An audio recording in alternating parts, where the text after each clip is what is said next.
Today we're going to be reacting to more car payments. I want to see what people are paying on a monthly basis for their car. Is it high? Is it low? Let's find out. First video. Don't forget, I'm also just a girl standing in front of a boy. Yeah. $1,600 a month for a nightclub on wheels. I mean, it looks nice, but $1,600? This is just beyond stupid. I just can't imagine being so financially irresponsible because you wanted something really badly. Given that if she could afford it, that's fine, but I just don't think she can. I don't know. I mean, just crazy. But what if she can't afford it, though? I mean, if she can't afford it, I mean, there's no problem. But if you can't afford it, yeah, I would not do this. So 91 is her name. So if she's what, 33 years old? I mean, yeah, she's my age. So like, I mean, I definitely wouldn't do this. I mean, $1,600? I mean, next video.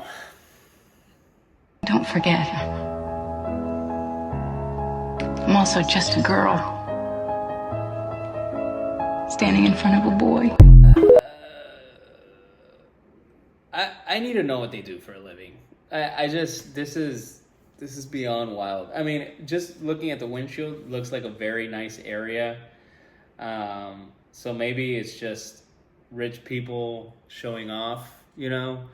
But this is, yeah, I mean, for an average person in the US, this is not sustainable at all. Like, let me just take a look at something. Average salary.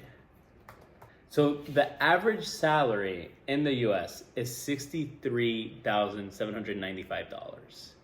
So $1,400 a month.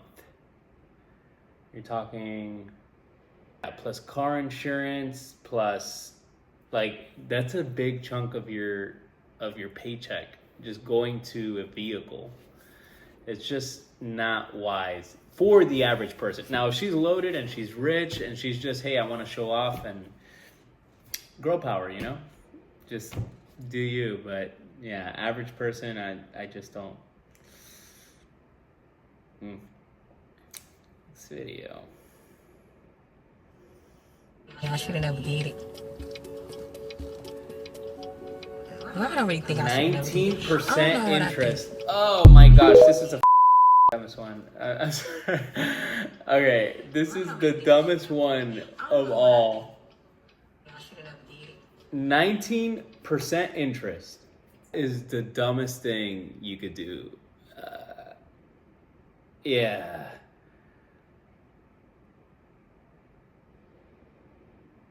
Dang. 19% interest. That is nuts. For a depreciating asset like a car, like, that is the dumbest thing you could ever do. Car interest should typically be somewhere between 3 to 5% if you have like decent credit. I know interest rates are high right now. You know what? Let's just Google it. The average APR in 2024 is 6.7%. So she is doing triple that. So either her credit is terrible, or she just made one of the worst financial decisions that she could do so early on in her life, because this is going to be just hell to pay back. Like, this is just nuts. I mean, this is just. So she said she had $33,000 out the door price, and 19% of interest since she's a first-time buyer. So first-time buyers, if you don't have an established credit or a big credit history, so the way interest rates work, it's kind of like the riskier you are, essentially, to not give the money back, the higher premium that they want in return.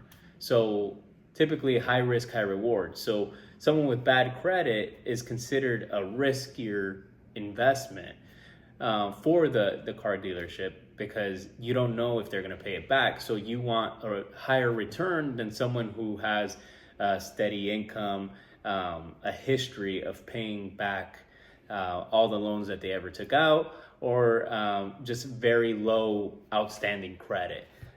So for a first-time buyer, I could see how it's a little bit higher, but 3 times the average APR is just extremely high. So I believe this person possibly had a very bad credit score.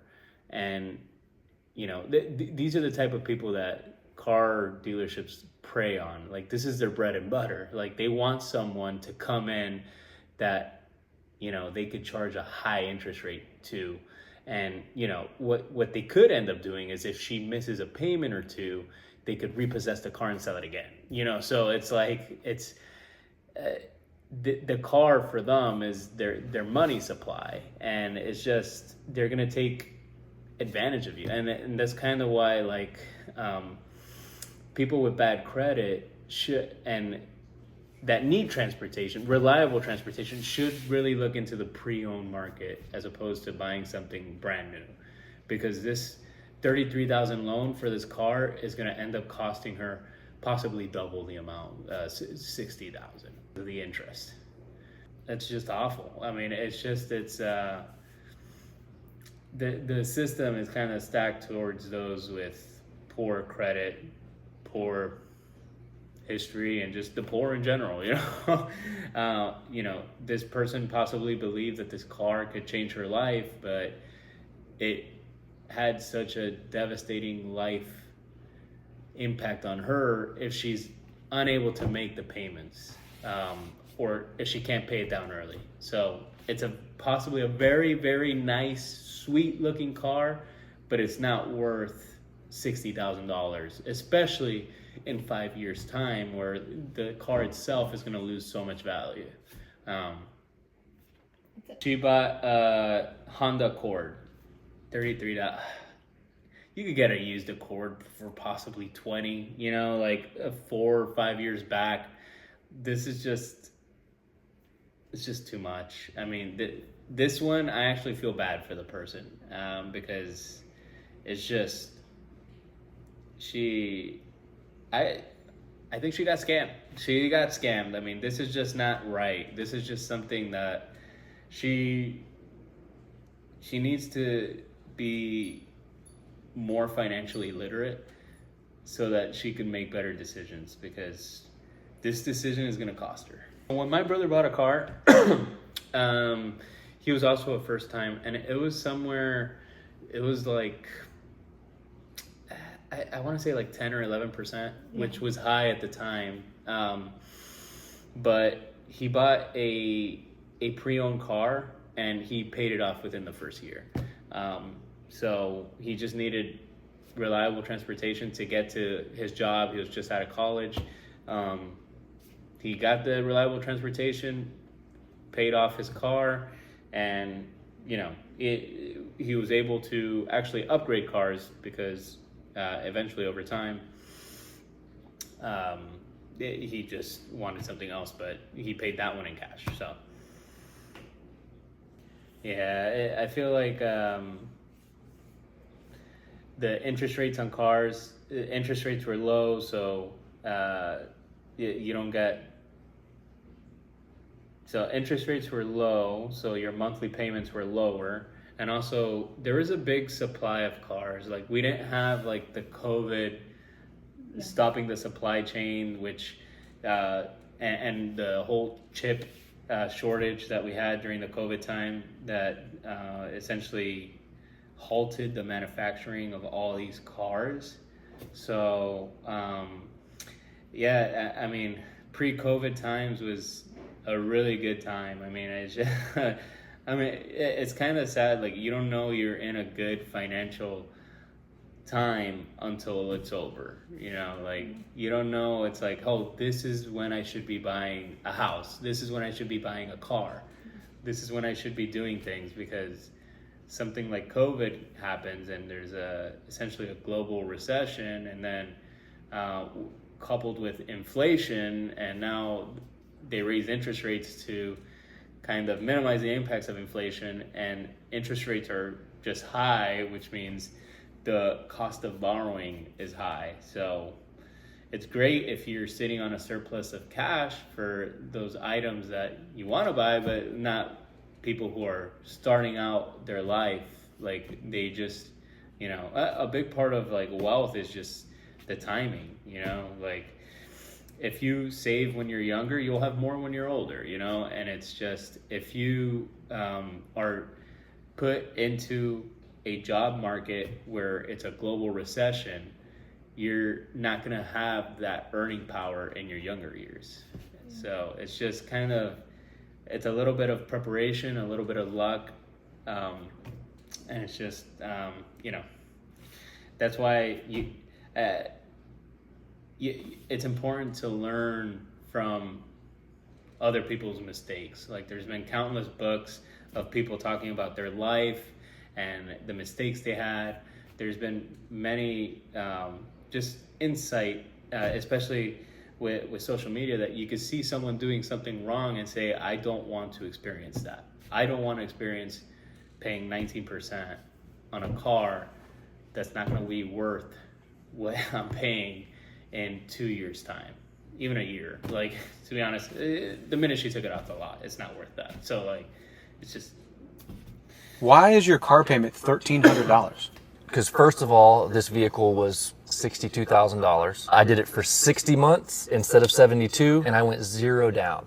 Just didn't want to put any money down because it doesn't make any sense to me.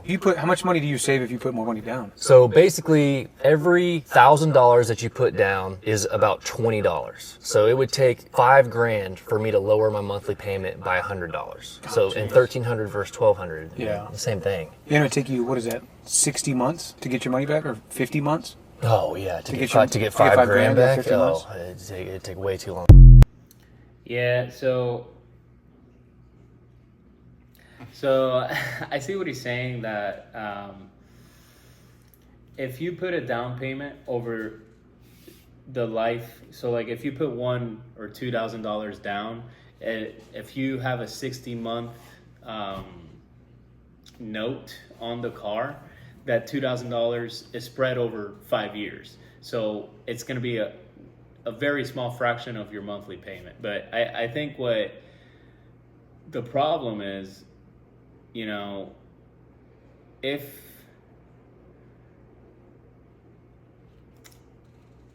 you're living in a world where you want to have a monthly payment, that's what you do. You put nothing down. And there are car dealerships that will allow you to put nothing down because they earn more interest over time. So that's kind of like, you know, it is something with, if you have good credit, that is something that they'll take, because it's like, hey, I'm going to be earning interest.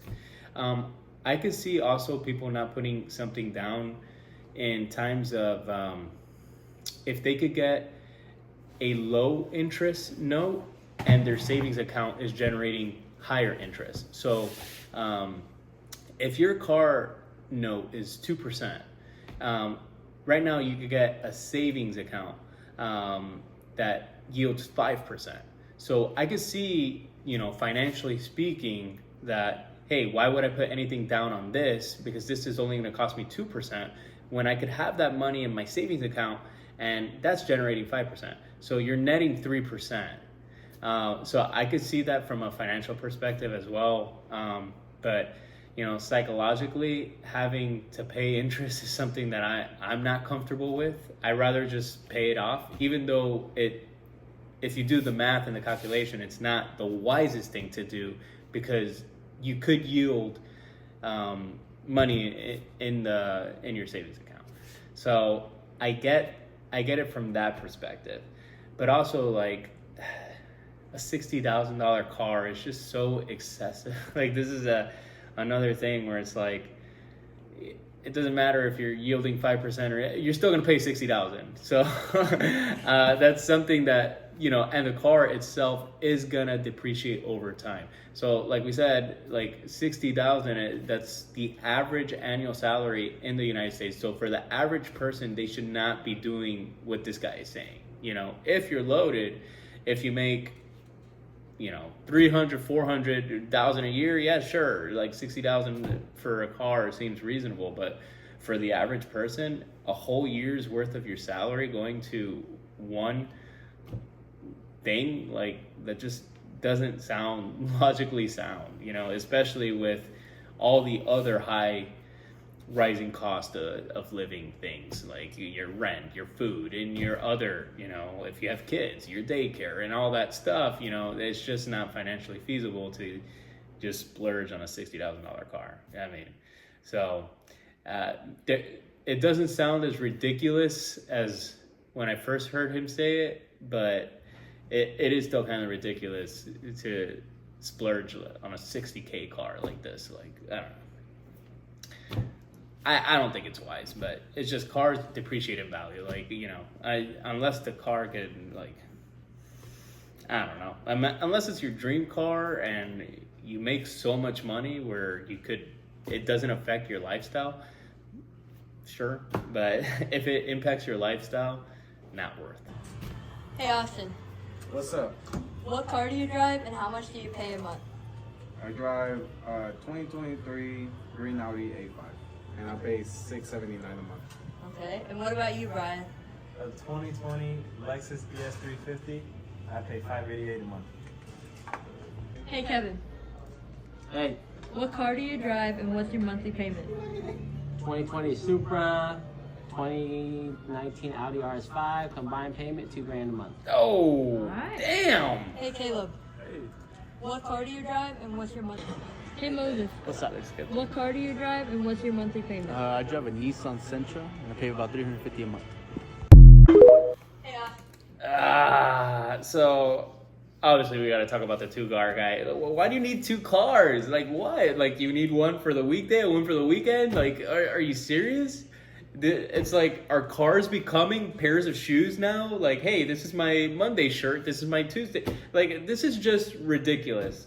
To spend $2,000 on two cars, can he drive them both at the same time? Is this what he's doing? Is he really? Like, come on. Just one car. Yeah, jeez. But yeah, it's fun to see these car dealership ones because obviously this is their thing. Like they sell it, they live it, they breathe it, you know, but unless they're earning high commission, to spend such a huge amount of money on a car is just, it's wild. It's wild. Like I just don't get it. Like, I don't know. You earn enough to possibly, you know, I don't know, save up and pay something in cash. Like, you know, all the pre-owned cars in your lot. Like, come on. You try to sell it to other people, but you don't want to take it yourself? Like, what's the matter with you? Like, what if it's just crazy? I just don't know. It's just, I also wonder if these people are buying their own extended warranty that they try to sell on to us. It's like, I just think maybe, like, it's just, this is crazy. I mean, oh my God. I just, kind of makes me sick. I mean, so I do think that these people, like, they kind of live their act, you know, like they need to be a part of it. And they're also lured into like the newness of the next year's inventory, you know, and everything looks so nice and sleek, and you know, I could kind of feel like they sell it. It's like, why shouldn't I have that too, you know? I don't feel like these are people that buy a car and have that car till like the car dies. I think these are people that buy a car every 2 or 3 years and they keep swapping out, and I think they're losing a lot of money on this obsession with having the next car. Like, you know, I know a lot of people who lease cars because they have that. They just don't like being stuck in one car and they want the next new thing. And, you know, it's just like the insatiableness of the human, you know, the psychology of never being satisfied, always wanting something else. And, you know, just be grateful for the car that you do have, Mr. Two Cars. Like, you don't need two cars. Just get one. And, you know, with the other $1,000 you'd be saving a month, you could probably earn 5% in your savings account on that. Or, you know, let your money earn money for you. Don't spend it on two things that are just tanking in price every day because the new one is going to come out next year. Like, it's just, this is wild. This is ridiculous. I think this is the one that just, I'm done for the day. Like, I'm done. So if you like these type of videos, comment, like, subscribe. I am interested in what people are spending on car payments and just other items. So yeah, leave a comment. Bye.